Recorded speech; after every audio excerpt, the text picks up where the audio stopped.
अस्सलाम वालेकुम। Welcome to haunted centre. तमाम वीडियो अपडेट्स के लिए हॉन्टेड सेंटर को सब्सक्राइब करके बेल नोटिफिकेशंस को ऑन कर लें। तो आइए सुनते हैं एक गांव की कहानी, जहां किसी भी घर में शादी होती तो शादी के खाने की दावत का मज़ा जिन्नात लूटते। मेरा ताल्लुक़ भलवाल से है। आपके साथ मेरे मामू की बताई हुई एक बहुत ज़्यादा खौफनाक कहानी शेयर करना चाहता हूँ। ये तब की बात है जब मेरे बड़े मामू की शादी हुई थी। तब इन लोगों का जो गांव था वो भलवाल से आगे था। तो मेरे मामू की शादी के इंतज़ाम हुए।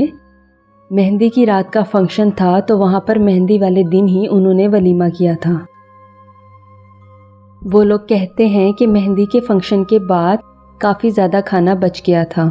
तो इन लोगों की हवेली थी और हवेली के बैक साइड पर एक बहुत बड़ा सहन था, जहाँ इन लोगों ने सारे खाने का इंतज़ाम किया हुआ था।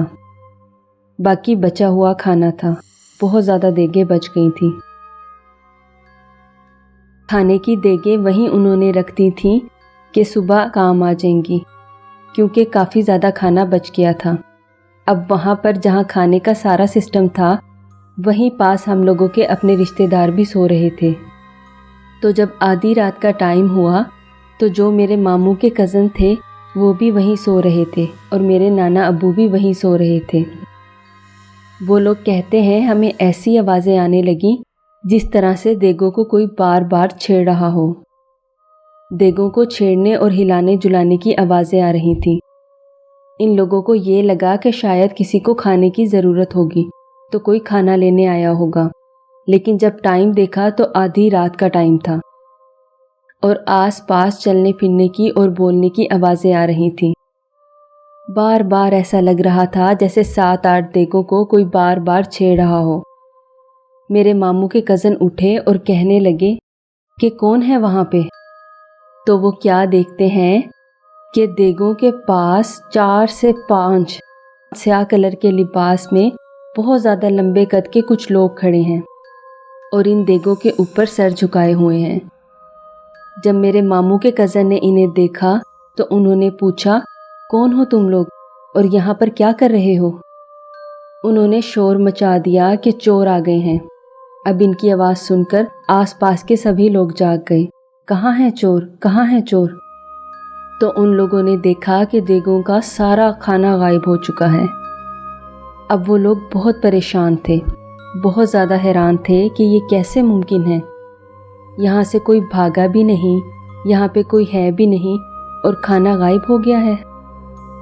अब जो मेरे नाना अब्बू के बड़े भाई थे वो बहुत बुजुर्ग आदमी थे और बहुत इबादत वाले थे। वो तहज्जुद के लिए जागे। जब उन्होंने शोर शराबा सुना तो सबसे पूछा कि क्या हुआ है यहाँ।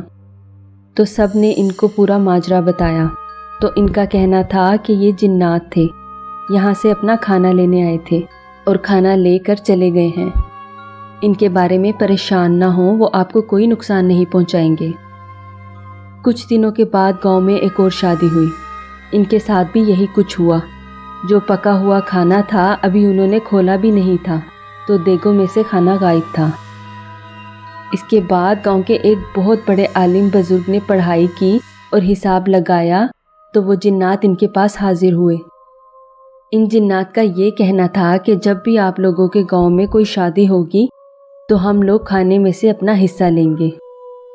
हम यहाँ ही गांव में रहते हैं और इस गांव की हिफाजत करते हैं।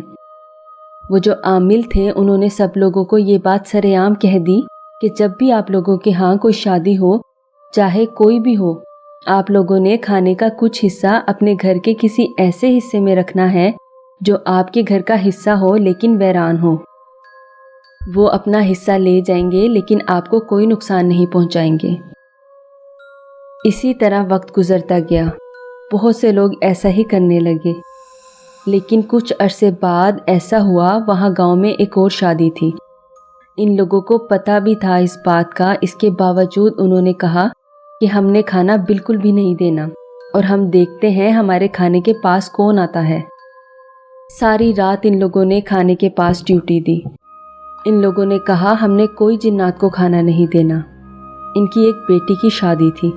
वो लोग बाकायदा देखते हैं जैसे इनके पास स्याह लिबास में ان کے دروازے پہ کوئی آ کے دستک دیتا ہے۔ 3 سے 4 عورتیں ہیں اور وہ بار بار یہ کہتی ہیں کہ ہمیں کھانا دو۔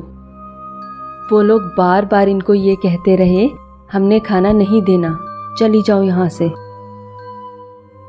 اب آدھی رات کا جب ٹائم ہوا، ان کی جو بیٹی تھی ان کے گھر میں شور شرابہ مچانے لگی۔ اس لڑکی نے چیخنا شروع کر دیا۔ جب گھر والوں نے جا کر دیکھا تو اس لڑکی کو بالوں سے پکڑ کر اس کا سر کمرے کی چھت پہ لگایا ہوا تھا۔ وہ بار بار چلا کر یہ کہہ رہی تھی مجھے بچا لیں، یہ مجھے مار دیں گی، یہ بہت زیادہ ڈراؤنی ہیں۔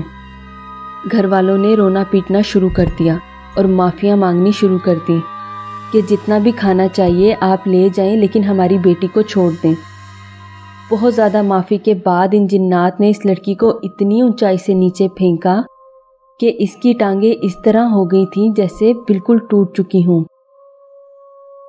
ان کے شادی والے گھر میں ایک کوہرام مچ گیا۔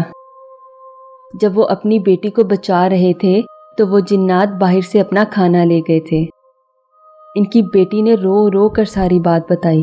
جب وہ بولنے کے قابل ہوئی اور اس کی طبیعت سنبھلی تو اس کا یہ کہنا تھا کہ جب میں اپنے کمرے میں سو رہی تھی تو میں کیا دیکھتی ہوں کہ میرے کمرے کا دروازہ کھلا ہوا ہے اور 2 عورتیں اندر آتی ہیں۔ وہ بہت زیادہ ڈراؤنی عورتیں تھیں۔ انہوں نے سیاہ رنگ کے لباس پہنے ہوئے تھے اور گھونگھٹ نکالے ہوئے تھی اور میرے پاس آ کر میرا نام پکارنے لگی۔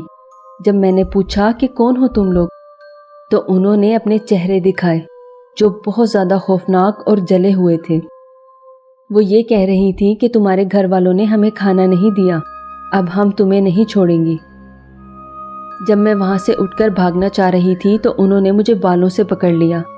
ان کے قد بہت لمبے ہوتے جا رہے تھے اور انہوں نے مجھے چھت کے ساتھ لگایا ہوا تھا اور میری طرف دیکھ کر وہ ہنس رہی تھی۔ اس وقت اس لڑکی کا بہت علاج ہوا اور اس کی شادی بھی پوسٹ پونڈ ہو گئی۔ بہت زیادہ علاج کے بعد جب ان لوگوں نے اس پر عمل کروایا تو انہی جنات نے اس کو پکڑا ہوا تھا۔ وہ جو عامل تھے انہوں نے کہا کہ اس لڑکی کی جان بخش دو، اس کا کوئی قصور نہیں ہے۔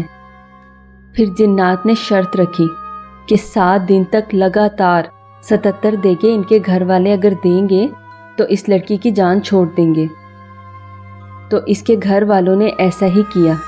7 دن تک لگاتار 77 دیگیں بنا کر اپنے گھر کے صحن میں رکھی اور رات کے ٹائم باقاعدہ آوازیں آتی ہیں کہ وہاں کوئی آتا ہے اور دیگوں کو لے جاتا ہے۔ پھر اس لڑکی کی ٹانگیں ٹھیک ہوئیں اور 1 سال کے بعد اس کی دوبارہ شادی ہوئی۔ جس دن اس کی شادی تھی اس دن اس کے گھر والوں نے بارات کا کھانا ایکسٹرا بنوا کر ان جنات کے لیے رکھ دیا تھا۔